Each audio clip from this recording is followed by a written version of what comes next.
जब जब शिक्षा पर हमला होगा तब हर छात्र की आवाज़ बुलंद होगी। कायमगंज से बड़ी खबर। नीट पेपर लीक से युवाओं के भविष्य के साथ हुए अन्याय विरोध में 22 जुलाई को उमर खुर्शीद के नेतृत्व में कायमगंज में जोरदार हल्ला बोल प्रदर्शन किया गया। कांग्रेस युवा नेता उमर खुर्शीद और मौजूद छात्रों की एक ही मांग, धर्मेंद्र प्रधान इस्तीफा दो, धर्मेंद्र प्रधान इस्तीफा दो। उमर खुर्शीद ने सरकार से मांग की है जंतर मंतर पर छात्र छात्राओं पर हुए लाठीचार्ज की जाँच की जाए, धर्मेंद्र प्रधान का इस्तीफा दिया जाए, अमित शाह का इस्तीफा दिया जाए। भीड़ को देखते हुए पुलिस प्रशासन मौके पर मौजूद रहा। आप देख रहे हैं कायमगंज संवाददाता यान खान की खास रिपोर्ट।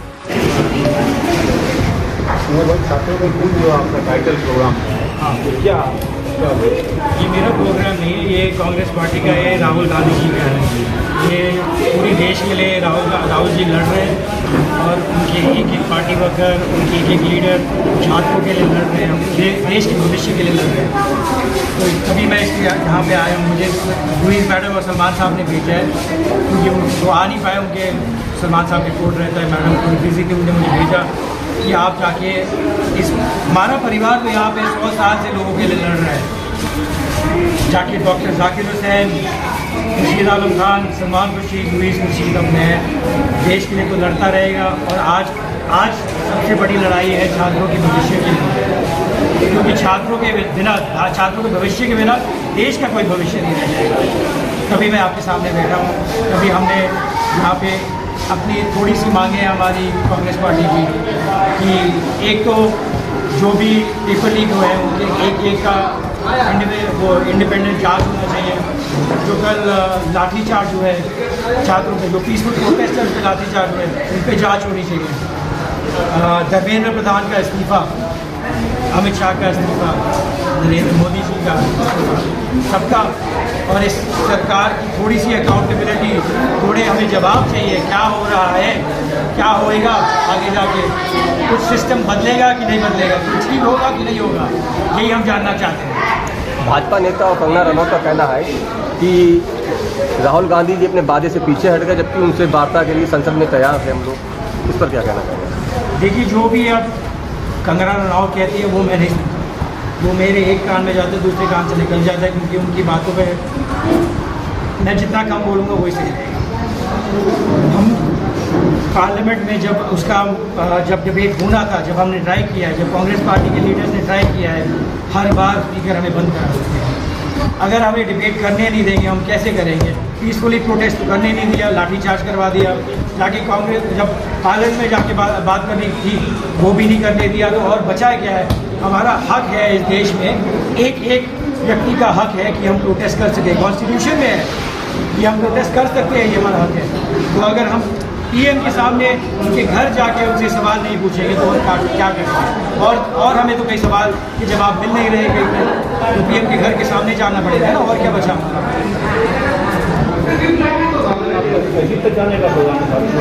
देखिए, हमारा तहसील में जाके पीसफुली प्रोटेस्ट करने का प्रोग्राम था।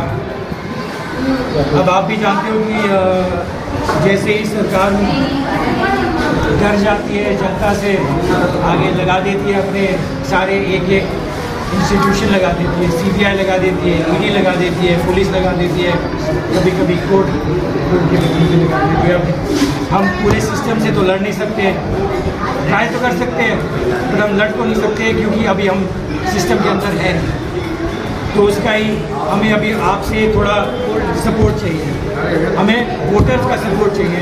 ये जो विपक्ष है उसको थोड़ी ताकत दीजिए। आगे जो चुनाव आ रहे हैं, 27 का जो यूपी में चुनाव आएगा और 29 में जो सेंटर में चुनाव आएगा, उसमें हमें वोटर्स की ताकत चाहिए होगी, उनका सपोर्ट चाहिए होगा। अभी हम विपक्ष में कम रह गए, अगले साल तो हम भर के आएंगे और 3 साल बाद और भी आएंगे, तब बदलाव दिखाएंगे इस देश में, बच्चों के लिए, बुजुर्गों के लिए, छात्रों के, लड़कों के, लड़कियों के लिए, सबके लिए। एक व्यक्ति के लिए हम बदलाव लाएंगे और विकास लाएंगे। यहाँ उत्तर प्रदेश में कई विद्यालय बंद हुए, उसके बारे में क्या कहना चाहेंगे आप? अब मैं ही क्या कहूँ, अफसोस की बात है कि पिछले 10 साल में कम से कम 90,000 गवर्नमेंट के स्कूल बंद हो चुके हैं हमारे देश में। हमारे पिता और हमारे माँ पिता एजुकेशन में उनका बहुत ज़्यादा इन्वेस्टमेंट है, 20-30 साल से पहले DPS में, और अब हमारा जो पहली वर्ल्ड फाउंडेशन है, हमने यहाँ पे एक स्कूल भी खोल रखा है हमारी बहन के नाम पे, और हम वहाँ पे फ्री में पढ़ाते हैं बच्चों को, क्योंकि हम यही चाहते हैं कि पूरे देश में लोग को शिक्षा मिले। और ये सरकार यही चाहती है कि शिक्षा ना मिले, क्योंकि लोग को अगर अनपढ़ रहेंगे और उनके रोज़गार नहीं होगा तो कहाँ जाके वो अपने हक के लिए लड़ पाएंगे। अगर पेट खाली है तो कहाँ बाहर जाके आप नारे लगाओगे गर्मी में, है ना। आप अगर आप भूख हड़ताल भी रख लो, देखो वो क्या सरकार करती है आपके साथ। अब हमारा यही मानना है कि 27 में यूपी में बदलाव हम लेके आएंगे, समझाता हो या ना हो हम तो लड़ेंगे। और अब यूपी की अब सरकार बदल के हम यही चाहते हैं कि यूपी की शिक्षा, जो भी छात्र हैं, जो भी बच्चे हैं, सबको अच्छा गवर्नमेंट स्कूल मिलना चाहिए, जहाँ पे अच्छी सुविधाएं हैं, ठीक है, बाथरूम होना चाहिए, पीने का पानी होना चाहिए, बत्ती होनी चाहिए, इतना तो कम से कम होना चाहिए बच्चों के लिए। और अगर हमारी सरकार आती है तो मेरा वायदा है कि यही हो। जैसा कि छात्रों की गूंज का ये जो प्रोग्राम रखा गया था, अगर सरकार आपकी बात नहीं सुनती तो आगे क्या ये प्रोग्राम दोबारा देखने को मिलेगा? जो आज ये प्रदर्शन हुआ है, हाँ। ये अगर सरकार आपकी बात नहीं सुनती है तो आगे क्या ये प्रदर्शन आप कर सकेंगे? सरकार अगर आप आज नहीं बात सुनेगी तो हम करते रहेंगे जब तक बात सुनेगी, या तो जब तक सरकार ना बदल जाए। ये हमारा धरना समाप्त नहीं हुआ, स्थगित हुआ है। देखिए अभी जंतर मंतर में, पार्लियामेंट में, जहाँ हमारे देश की ताकत रहती है, पार्लियामेंट के सामने अभी भी जाके देखिए लोग वहीं पे बैठे हैं और वहीं पे बैठे रहेंगे। मेरे दोस्त वहाँ पे हैं, मैं वहाँ पे सैटरडे को गया था, मैं आज वहाँ पे नहीं हूँ क्योंकि मैं आज आपके साथ हूँ। और हमारे पार्टी ने पूरे देश में हर एक ज़िले में ऐसा एक दर्शन रखा है कि सब जगह सारे छात्रों की, पूरे देश की आवाज़ आए पूरे देश में कि हम नहीं बैठेंगे, अपने भविष्य के लिए लड़ेंगे हम।